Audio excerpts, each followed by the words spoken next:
For people who are worried about things like weight gain, disease, inflammation, and aging, what would you say is a simple 10 to 30 minute evening and or morning protocol people could follow to help reverse those pain points and see change in their life? Well, number one, I think you got to do a 16 to 18-hour fast every day. So when you wake up, you got to be somewhat in ketosis. I think it's really important to get up and see the first sunlight of the day. That completely resets your circadian rhythm, activates a number of pathways. And then, exercise. Wake up in the morning, exercise, get your blood flowing, stretch, get going, and then eat a balanced diet in moderation.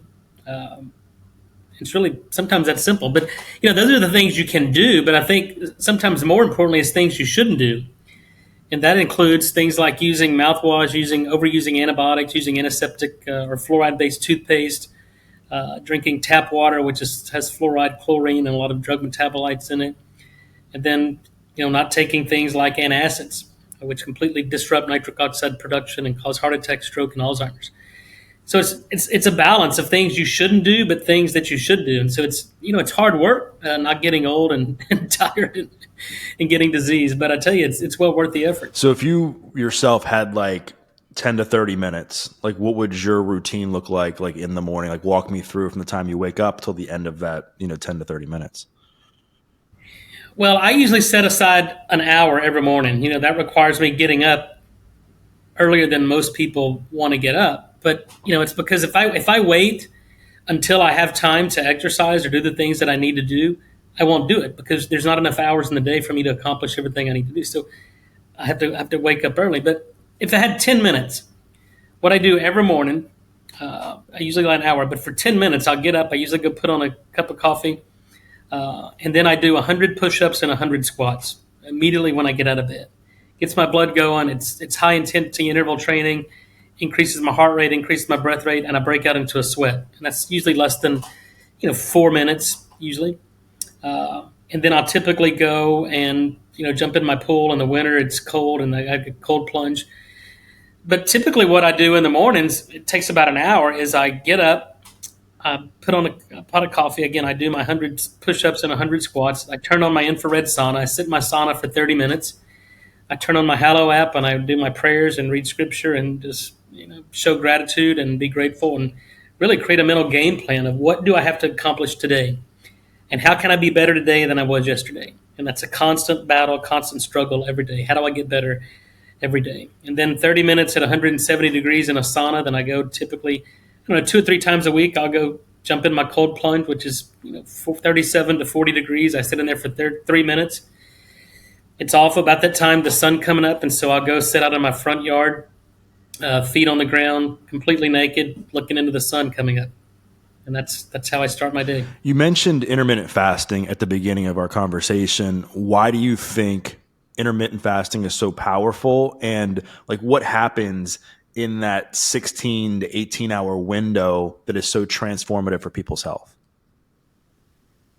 Well, it's not really what I think. It's based on what I've learned and know from the clinical data on intermittent fasting. I mean, you can look at the benefits kind of subjectively and the way you feel, the way people look and the weight loss. But what I look at is the objective and the objective data that comes from that. And it turns longevity genes on. It induces PGC1 alpha and induces mitochondrial biogenesis.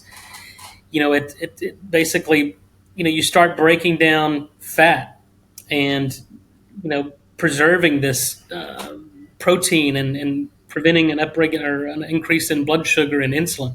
But it just makes you more metabolically flexible, which is extremely important. And there's enormous weight loss benefits. So, the most important thing you should do is not eat at least 4 hours before you go to bed.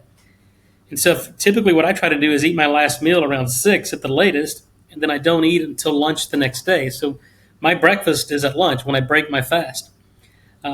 But what I've noticed from that is Americans are grazers, right? You eat because at some point there was this dialogue about, well, if you eat throughout the day and snack in between meals, then it keeps you from getting hungry and it, these health benefits. And that's probably the worst thing you can do. You have to go back to the hunter-gatherer days and, sometimes there were hours, days of fasting because the resources just weren't there. But no, what I see personally is the hunger pangs typically don't get. When I first started this, probably I don't know 5 or 6 years ago, it was tough. You get up, you're hungry, you haven't eaten for at least 12 hours, and you want to get up and eat. But what I've learned is the longer I do this, sometimes I don't even get hungry until 1, 2 o'clock in the afternoon. And then I'll eat a light lunch, and typically I eat a high protein, pretty sustainable dinner or meal, and then that's. But I probably consume less than 2,000 calories a day. But I'm also physically active. I work out every day. I'm usually on an airplane traveling every week, 2 or 3 days out of the week. So I'm always on the go, busy, but I always find time to exercise and try to watch what I eat. And you talked about like fasting having these like amazing benefits for longevity and overall health and wellness. Like, what does the research say about like what does fasting do to the body specifically, other than obviously like helping to reduce your caloric intake? Well, it turns on your longevity genes. So there's clear evidence that intermittent fasting, caloric restriction, extends lifespan. It turns on what's called mitochondrial biogenesis. So that means that each cell is producing more mitochondria. So you're producing more energy more efficiently in every cell in the body.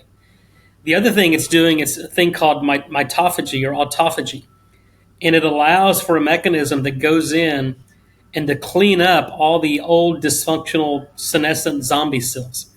So that induces autophagy. So if you basically go around and taking out all the trash of the cells and cleaning up and repairing and replacing dysfunctional cells with cells that actually work properly and function. So I think those are probably, and then obviously just the weight loss that comes with it, as long as you're not engorging yourself on the times that you do eat. But those are the biggest ones in terms of the basic science and the clinical translation of that science on the benefits of intermittent fasting and caloric restriction. And it puts your body in a state of ketosis. There's a whole new emerging field of ketosis, and the brain uses ketones. You have better mental clarity. You get into ketosis, you're specifically burning fat and breaking down carbohydrates, simple carbohydrates, and preventing a spike in glucose, preventing a spike in insulin, and can really overcome insulin resistance. So regarding this morning protocol we've been talking about, biggest things I've heard you say are movement, get the body moving, work on gratitude, prayer, some sort of spiritual practice that is aligned with you, intermittent fast, and make sure you're setting yourself up to eat and move and live in the best way possible that day. Regarding what you do after that, there's been a lot of talk over the years about what to eat for breakfast. I would love to hear your thoughts on breakfast foods. So like, what are your thoughts on breakfast? And do you think that things like bacon, eggs, oatmeal, etc., are actually healthy? I'd love for you to break them down one by one if you can. Yeah, no, look, I love, eggs are enormous nutrient dense food. So if I eat breakfast, I'll typically eat hard boiled eggs. And then I love bacon. I live on an 800-acre ranch. We grow our own food. We raise our own beef, our own pork, and grow our own vegetables. So, we get farm-raised eggs. But no, eggs, bacon, high protein, good quality fats, no carbs. I'm not a big fan of oatmeal. I'm certainly not a fan of boxed cereal that you eat with milk. I'm not a fan of donuts or croissants or baked goods that causes an insulin spike, a glucose spike, and you're going to be hungry 90 minutes later and you're going to be grazing throughout the day. But what I've found is, and I think not just for me personally, but I think what the science tells us is that if you eat a high protein, healthy fat breakfast whenever you break your fast, whether if it's 6 o'clock in the morning or noon, when you break your fast, if you eat a high protein, high fat, low carb diet, that's going to sustain you and you're not going to get hungry 90 minutes later or 2 hours later. And it's going to sustain you throughout the day. And you're not going to get the insulin spike. You're not going to get the spike in glucose. And it's just better overall metabolic health. So if you were to put together like a cookie cutter plate for somebody that they could kind of model to fit their own lifestyle and diet, what do you think should be on that plate? Like how much, protein, fats, fruit, vegetables, like for breakfast? I think it's impossible to prescribe a one size fits all because everybody's different. I'm a O blood type, O positive blood type, and I think what I crave and my nutrient demands are much different than somebody who may have a different blood type. There's a lot of factors. There's some people who are straight vegan, vegetarian, and so they wouldn't agree with me. And I know really smart cardiologists and doctors who prescribe a vegetarian, vegan diet and get great results in their patients. And I've seen other, docs who, prescribe a straight carnivore and ketogenic diet and get great results in their patients. But for me, I'll tell you what works for me. I get up and I drink usually 1.5 cups of coffee, and I put honey in it, honey that's made on my land, because we have really bad allergies and pollen in Central America, and that's completely eradicated my allergies. But if I eat breakfast, well, let's say if I eat breakfast food, my first meal of the day, it's usually eggs and bacon or a piece of sausage. But again, it's got healthy fats in it. It's really high protein, but very little carb, and it doesn't cause a spike in sugar glucose. But I typically avoid bread, I avoid pastries, I avoid milk and dairy, and that works for me. But that may not work for some people. So I think you have to personalize it and listen to your body. Try different things. I experiment with myself. 1 year for Lent, I'm Catholic. I gave up red meat, and that was obviously the worst decision I could have made. But it was very stressful in that 40 days of Lent to not eat any red meat, because I think my body composition and disposition needs red meat. I felt awful. I didn't have any energy. But that was, we sacrificed during the season of Lent. So it wasn't that big a deal. But it was a very learning experience, a teachable experience for me, because I know, okay, my body needs red meat. But I think you have to do the experiment on yourself and figure out, how do you feel, how do you perform, how does your body respond to that, and then tweak it, optimize it, make small steps, and optimize a meal plan and an exercise plan that works for you. Yeah. And regarding breakfast and people that are interested in aging, inflammation, preventing disease, losing weight, etc., like, how important do you think that first meal is, whether or not you're fasting or not, whether or not you're eating at 6 a.m. or 2 p.m.? Yeah. How important is that first meal for setting yourself up for success for the rest of the day? Well, it's certainly going to dictate how you feel the rest of the day. If you're going to load up on donuts and soda water and get the glucose spike and the insulin, you're going to crash, and you're going to feel groggy all day, and you're going to be hungry all day, and you're going to be cranky. But no, it's extremely important. I think the data are very clear.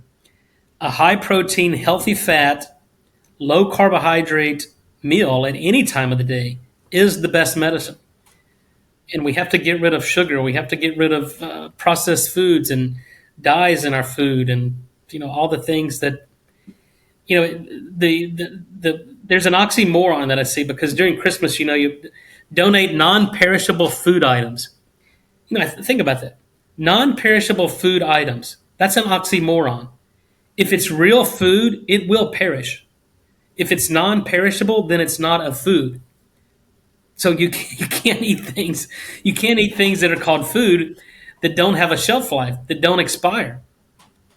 And to me, that's what people have to, they got this perimeter type shopping in the grocery store. If you shop along the perimeter where the fruits, the vegetables, the meats are in refrigeration, and avoid the middle aisles where there's canned, boxed food, then you're probably going to be better off for it, because non-perishable food does not exist. I think it's pretty safe to say that no matter what diet you follow, whether it's keto, vegan, omnivore, whatever, there's been a promotion of quote unquote like fake healthy foods in each of those camps, right? Like, this is healthy just because it's a carnivore. This is healthy because it's vegan. This is healthy because it's gluten free. It's paleo, whatever.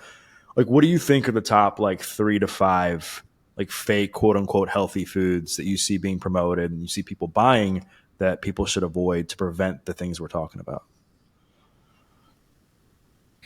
Well, I think, let me just back up for a minute. I think so you see benefits, and there's science both on a vegetarian, vegan type diet and carnivore. And I think the common denominator in all those is the elimination of sugar and simple carbohydrates. Because in a vegan, vegetarian diet, you're getting plant-based proteins, you're getting a lot of fiber, you're bulking the gut, you improve satiety, and you're not hungry. Same thing with keto, high protein, high fat, increases satiety, and you're not hungry. But it's the elimination of sugar, simple carbohydrates, that's, I think, the benefit of both of those. But I think in terms of the fake, again, I think everybody's different because, people who eat a lot of kale or dark green leafy vegetables and beets, they're high in oxalates. And if you're susceptible to kidney stones, it can throw some kidney stones and not be good for you. They're plant toxins that are defense mechanisms for the plant that we're ingesting that, some people's digestive system may not agree with. And, based on your diet, and if you're a straight carnivore and you throw in some green leafy vegetables, it's going to completely change the gut microbiome and probably cause a little bit of gastric discomfort. So anything you do introduce new into your diet, your microbiome is going to respond to that, and it's going to change. And you may get some gastric discomfort and distress until your body has a time to adjust to that new norm. But I don't look oatmeal. I think is not a health food. Boxed cereal in the morning with milk that's homogenized and fortified with calcium. I think we're take too much calcium. There's a pandemic of atrial fibrillation, which I truly believe it's due to too much calcium, not enough magnesium, because calcium's in everything. But yet 75% of Americans are deficient in magnesium. So these are divalent cations that affect the electrical activity of the heart. Too much calcium, not enough magnesium, puts people into arrhythmias. Most predominantly, it's the atrial fibrillation. So for me, those are the kind of the big ones. The other one, that's kind of a myth is cured meats cured with sodium nitrite or potassium nitrate or saltpeter, the hot dogs, the bacon, the lunch meat. We dispelled that myth probably 20 years ago. So those are kind of the ones that many people will lead you to believe that they're not health foods, but in fact, they're nutrient dense and there's really no worries whatsoever for the curing process. What about bacon? I know you talked about like bacon, that's been controversial over the years, and with nitrates and stuff, do you think it's actually a health food, or do you think that that's often overplayed as well? I don't think it's not a health food. It wouldn't be on my top list of healthy foods to eat. But bacon isn't dangerous. It isn't a dangerous processed food you should avoid. Because let me take you back historically, probably going back 60, 70 years when this whole nutritional epidemiology field started, where they first found that nitrite cured fishes contained a molecule called N-nitrosyl dimethylamine, or NMDA, or dimethyl nitrosamine. And so that chemical, it's a low molecular weight secondary amine, or nitrosamine, that causes mutations in primarily liver cancers. So they go, okay, well that's a mutagen and a carcinogen. So, but now since sausage, bacon, cured meats are cured with sodium nitrite, or back then it was saltpeter, potassium nitrate, then can you form these low molecular weight nitrosamines that cause cancer? And that was their whole biologically plausible mechanism of the observation that in some people who eat more than a normal consumption of cured meat had higher incidence, really lower incidence, I should say, a very low increased risk of certain gastrointestinal cancers. So then they go, well, okay, it's the nitrite and nitrate that's causing the nitrosamines that's causing the cancer. And we questioned that 25 years ago. If that were the case, vegetarians would have 10 times higher rates of cancer than meat eaters, because 85% of the nitrate and the nitrite we get from our diet comes from green leafy vegetables. Only 5% comes from eating cured meats, and the other 10% comes from swallowing your own saliva. So that kind of threw a question into their whole biologically plausible mechanism of increased risk of certain cancers in meat eaters. But now we know that nitrite and nitrate is anti-cancer. It has anti-cancer effects. It can prevent cancers. It can reverse some cancers. So if you're not eating bacon because it's a nitrite cured product, then you're misinformed. And the other thing we published on this in 2010 was, you can now buy bacon that says no nitrite added. It's organically cured, is what they call it. But we've measured it and it has about 3 to 4 times more nitrite than the nitrite cured bacon itself. So these are all just marketing ploys and really giving in to consumer demands when the consumers are really ignorant on the whole field of nutritional epidemiology what nitrite and nitrate are. Today, fast forward where we were 25 years ago, people know and understand that nitrite and nitrate are indispensable nutrients. Now you see it all over. I see it on podcasts. I see it on, uh, these influencers out there talking about, the nitrate in vegetables is converted by the bacteria on your tongue, and mostly due to the work we've done over the past 20 years, and it produces nitric oxide. Where 25, 30 years ago, people go, you should avoid nitrite and nitrate because it causes cancer. Now people are recognizing this as nutrients. So we've come a long way. I've published over 100 peer-reviewed papers in the scientific literature trying to move this field forward and correcting a lot of this misinformation. I think another reason people often push back against things like bacon is because of saturated fat. I know saturated fat's has gotten a bad rap over the years, and I do think it does matter where the fat is coming from. But what's your take on saturated fat as it relates to heart health? Well, saturated fats and cholesterol do not cause heart disease. Period. End of story. And so targeting cholesterol and targeting saturated fat as a treatment for heart disease or cardiovascular disease obviously isn't working. All we have to do is look at the numbers. Because if you look at the brain is 80% fat. If you look at cell membranes, every cell in the human body has a cell membrane, and in that are phospholipids, right? There's fats, there's cholesterol, there's lipoproteins embedded in that. And if we get our cholesterol too low, or we're eating, unhealthy fats, it completely changes the fluidity and the rigidity of the cell membrane. So you lose this intracellular transduction, the signal transduction, because the cell's job is to sense the outside environment, and then through some usually it's a 7 transmembrane receptor that signals the inside of the cell, hey, I need more mitochondria. I got to respond to this. There's danger out there. And it changes the cell's function, changes upregulation of certain genes. And if you change the fat content of the cell membrane, then you lose that intracellular signal transduction and you get sick. So we need healthy fats. We don't need seed oils, and we certainly don't need our cholesterol below 200. I mean, that's a prescription for disaster. And yet the standard of care is get everybody's cholesterol below 200. And when that happens, you can't make vitamin D, you can't make testosterone, you can't make estrogen. Your cell membrane becomes dysfunctional, and cells become dysfunctional. So and again, look at the data. Going back, statin drugs, cholesterol-lowering medications have been on the market. I believe they were approved in the 80s, maybe late 80s, early 90s. And the American Heart Association at that time was so bold to predict that by the year 2000, cholesterol-lowering medication would completely eradicate cardiovascular disease and heart disease. And now look at the numbers. Back in the early 90s, there were about 1,700 PCIs, or percutaneous coronary interventions, or stents, procedures done every 3 to 4 years in the U.S. Fast forward to the last year, there's about 3,000 to 4,000 per year, not 1,600 every 4 years, but 3,000 to 4,000 every year. So it's gotten worse.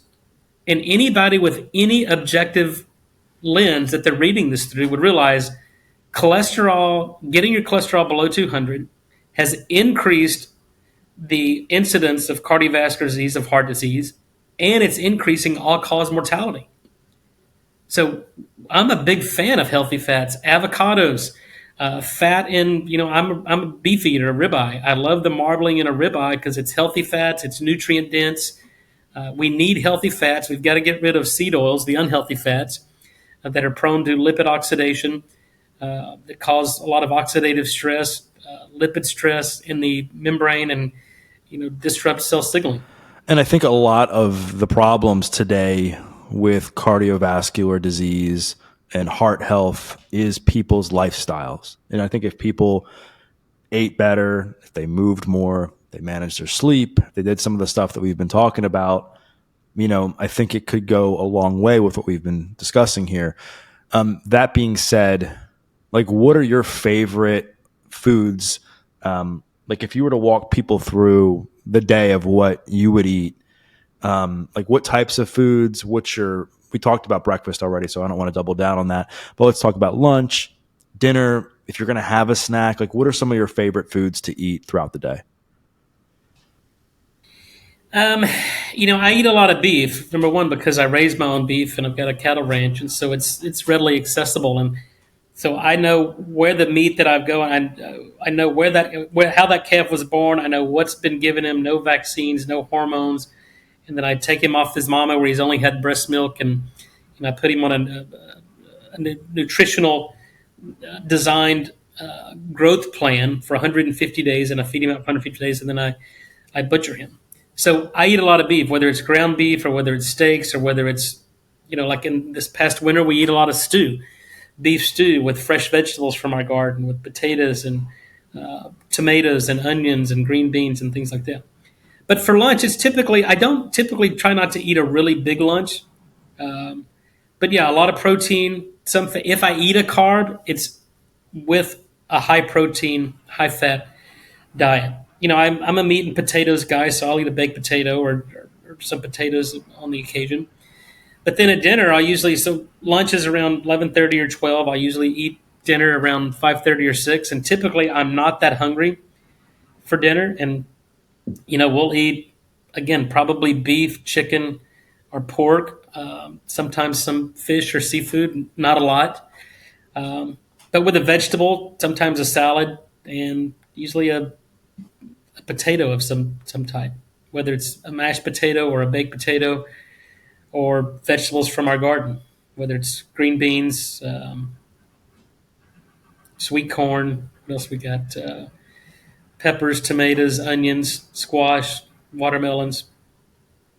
But that's for me. But I'm home maybe 2 or 3 days a week. I'm usually on the road, so I'm eating out in restaurants, and typically the same thing. I'll go eat a steak, or I'll go and just have a high protein, good quality fats, and sometimes I'll have a glass of scotch or a glass of wine, red wine with it, and that's what I do. But I think most importantly for me, what I've found is it's sometimes it's the most important thing is not what you're eating, but what you're not eating and what you're not doing. But I don't snack. I typically never snack between meals. I mean, I should say never, because there's always an exception. If I'm at the airport and I'm about to go on a 6 to 8 hour flight or a 3 to 4 hour flight, I may grab a Snickers bar or something just to hold me over, because I typically don't eat the airplane food, although I'm flying first class and it's free. I don't eat that food because number one, it's typically not that great, and it's probably not the best nutrient quality of that So you food choose a Snickers bar over like a meal in first class? most That's of the funny. time. Yes, unless it's an international flight. United Polaris Lounge has a really good menu on their international flights, but domestic flights, no, it's tough. Yeah, I'll take a Snickers over that meal any day. I think a lot of times when people get to the airport, they're like, all right, what's the best option here? I think as a trainer, one of the best pieces of advice I've ever given my clients is like, listen, like you're not going to follow your plan at the airport. It's going to be really hard to you just got to, Too many well, temptations. it's just hard to like go and customize like a salad or a piece of steak or chicken or whatever it is that people are eating. And time is also of the essence. You don't have time to like, just sit there and wait around for your food unless you're there in a good bit of time before your flight, right? So I always say like, just figure out like the things you're going to avoid, figure out the best option, and then understand that like one bad meal, every few months or every few weeks or whatever isn't going to kill you. What do you think are some of the top foods that people, I mean, should avoid other than what we've talked about? Is there any others that people eat on a regular basis that you think they should stay away from? I think anything that has sugar in it or high fructose corn syrup, because anything that causes a spike in blood sugar. These continuous glucose monitors are everywhere. You don't even have a prescription to get them anymore. So anybody can monitor their blood sugar. And anything that you eat that spikes your blood sugar, you should completely avoid. Let's think about what is. Well, we're measuring glucose. And glucose, as the name implies, is glue, right? It's sticky. And everybody's done this. If you spill a soda water, a Coke, on their countertop and you come back the next day or you spill it on the floor, it's sticky, right? It's like glue. It's glucose. It's glue. And so when glucose is high in your bloodstream, it sticks to proteins. It sticks to hemoglobin. That's what hemoglobin A1C is it's sugar that's stuck to the hemoglobin protein. Well, sugar sticks to the enzyme that makes nitric oxide. It sticks to hemoglobin and it glues it into a conformational state. So hemoglobin, when it goes from the arteries to the veins, has to change its conformation and change its structure to deliver oxygen and pick up CO2. If you got sugar stuck to it, it's locked in that conformation and it can't deliver oxygen. So your blood oxygen saturation drops and you can't deliver oxygen to the individual cells of the body. If sugar is stuck to the enzyme that makes nitric oxide, it can't undergo a conformational change to allow for that flow of electrons to make nitric oxide. So you develop endothelial dysfunction. If it sticks to the insulin receptor, if it sticks to the GLUT4 protein inside the cell, it can't do its job, you develop insulin resistance. So anything that has sugar in it, soda waters, the high glycemic index foods, the simple carbs, the white breads, anything that spikes your glucose. And again, everybody's different. I may be able to eat, a baked potato or French fries and get a minimal spike in glucose. Other people may eat that same thing and get a blood sugar of 300 or more. And that's why you have to measure it and monitor your own progress. But I think sugar's the enemy. I mean, sugar is the poison. Sugar's the toxins that's leading to metabolic disease, diabetes, Alzheimer's. I mean, you name it. What are some other like health habits that you think are destroying people's overall well-being, other than the food that they're eating? Well, again, this is based on data, a lot of our data on data. Fluoride's a neurotoxin. It's an antiseptic. It's in 73% of the municipalities in the U.S. in the drinking water. It's in most toothpaste, and it's a very small molecule. You don't even have to swallow it for it to, be absorbed. And if you shower in tap water, you're heating that tap water to 104, 106 degrees, so you're volatilizing it. It's absorbed in your lungs. It's absorbed across your skin. In your toothpaste, it's absorbed across your mucosa. So you got to get rid of fluoride. Fluoride is a major toxin that we're all exposed to. Data came out last year, September of last year, showing that fluoride lowers IQ by as much as 7 points in young kids. I mean, we can't afford to be losing IQ points in these kids. The other thing is antiseptic mouthwash. 2 out of 3 Americans use antiseptic mouthwash every day. 2 out of 3 Americans have an unsafe elevation in blood pressure. And then the big one, probably the top of the list, are antacids, specifically these proton pump inhibitors that people, you don't even have to have a prescription for them. You can go to the corner drugstore and get Prevacid, Prilosec, and Nexium and all those over the counter and take them to completely inhibit stomach acid production. And now we know that people who have been taking those for 3 to 5 years have about 40% higher incidence of heart attack, stroke, and Alzheimer's. So these are very dangerous drugs that should be avoided at all costs. You have to get patients off of proton pump inhibitors because it's not just causing a nitric oxide deficiency, it's causing autoimmunity.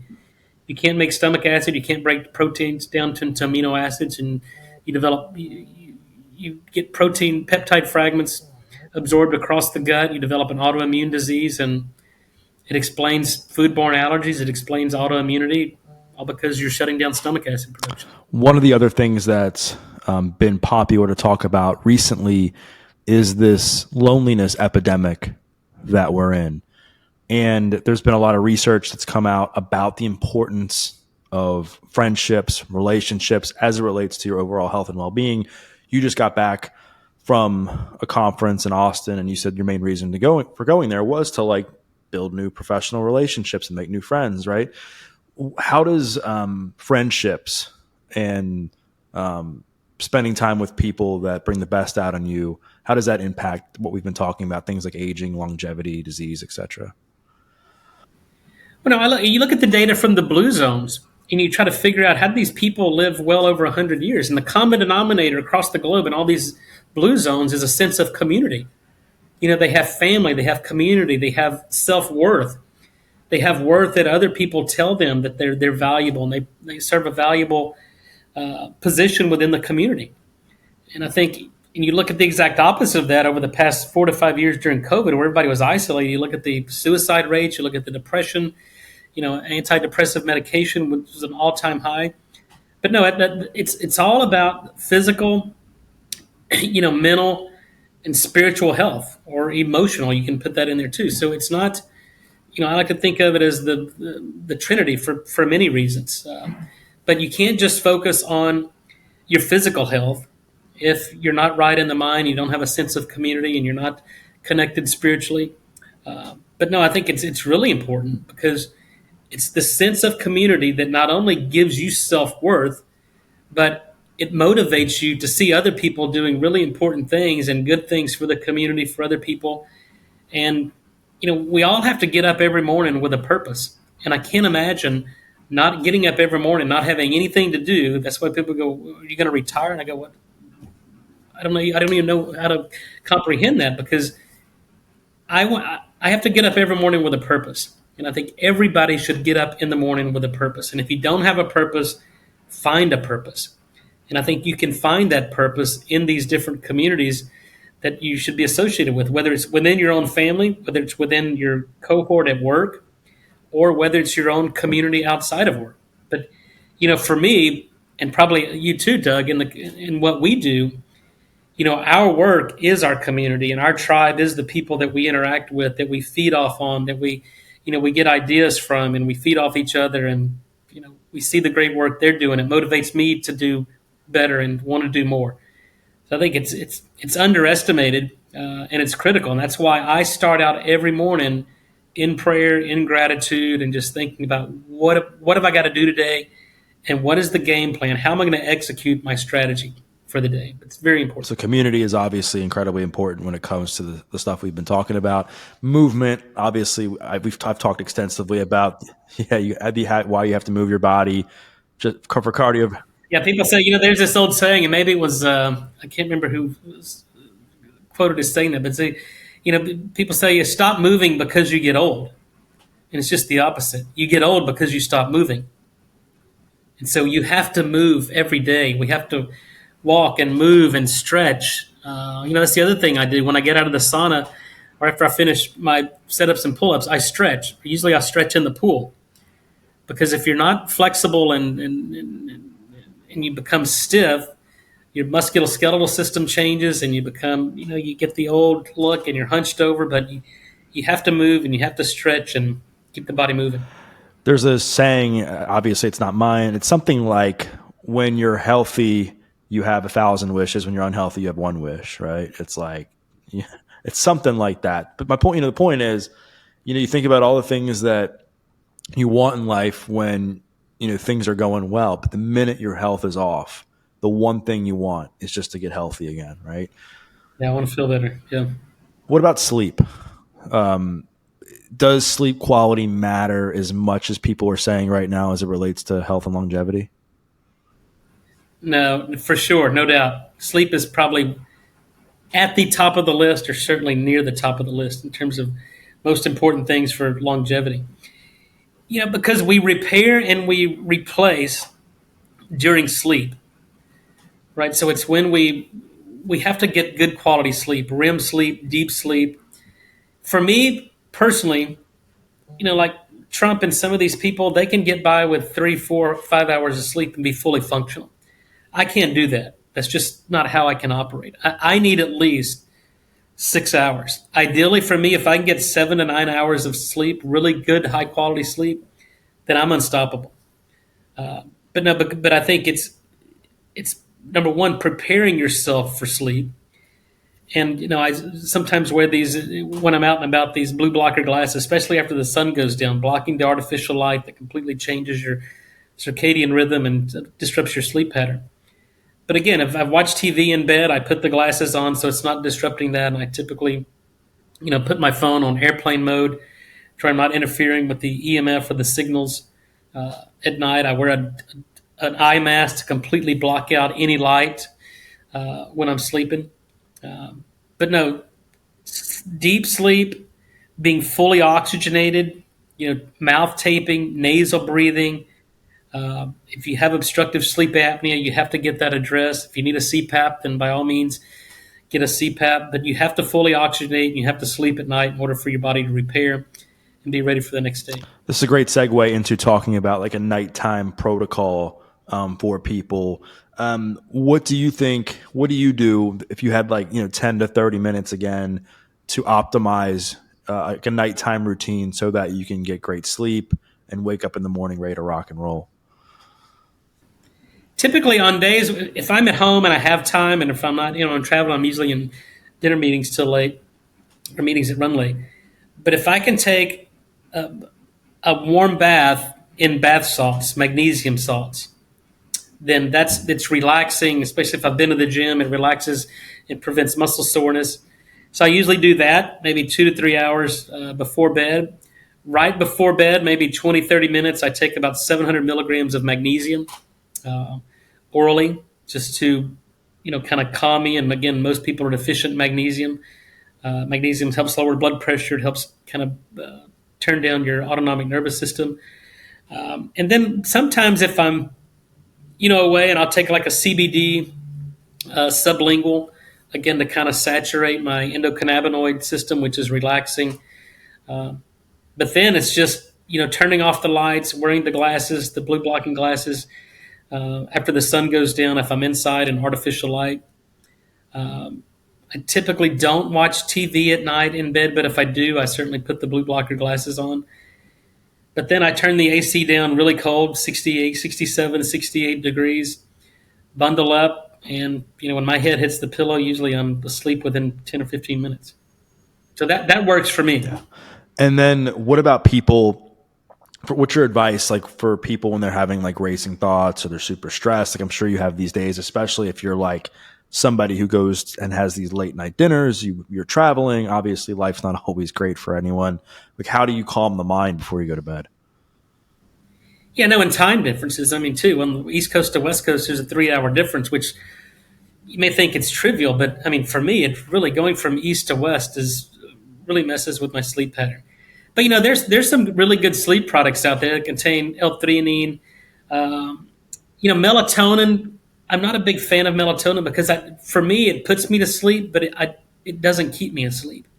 In fact, I think it creates more mind chatter. I struggle with that because I have a hard time turning my brain off. What I found is like the L-theanine, the liquids I put under my tongue, um, and then the CBD helps calm. There are other ingredients in some sleep products that seem to work. But you really just, what I have to do is I make a conscious effort. And if it requires me for prayer to just say, Lord, I give this to you, take it away. And then it gives me some peace and serenity. And then it's out of my hands. I give it to God and just, it's out of my hands. So, and what I have to make a conscious decision that I don't worry about things I cannot control. And when you think about that, it's a very profound decision. And once you can make that decision, then you shouldn't worry about anything because we can control so little. We can control how we react to things that happen to us, but we have so little control over things in our environment. So why am I going to worry about things I can't control? And once you make that conscious decision, you live in peace and you go to bed in peace and you wake up in gratitude and you just give it away. I'm not going to worry about things that I can't control. What has spirituality and stuff, what has that done for your overall health and well-being over the years? Well, I think once you make kind of a spiritual connection, for people from different religions, different beliefs, but for me as a practicing Catholic, I mean, it's what drives my entire life, my entire being, my kind of life of service. But it's what keeps me in check, and it's I think we're coming up on Easter Sunday. It's Holy Week this week, so it allows me to do a lot of reflection. And it's we suffer as humans. All humans suffer. But what I've realized is that we have so little time here on Earth in the whole grand scheme of things. And so what I try to do is I try to be the best person I am every day, serve others, so that when I'm gone from this life, I've got a much better life, free of any worries or anything that I've suffered on this earth. So that's kind of my guiding light, my guiding principle. But it's part of who I am, and it's part of every decision I make, in everything I do. It's how is this going to affect others? Because I'm driven by, and this is just me, it's fear of disappointment and fear of letting people down. And so that's That's kind of my driving forces. And so every decision I make and everything I do, it's like I look at it through that lens. And if it's not going to address that particular point or serve a greater good, then typically I try to make good decisions. But I'm certainly far from perfect. I'm a sinner, just like all of us are. But that's my guiding principle, and I think it's a very important part of who we are as humans. Dr. Nathan Bryan, thank you so much for returning to the podcast. I think this episode is going to be, very valuable for our listeners. Thank you, Doug. It's always great being with you.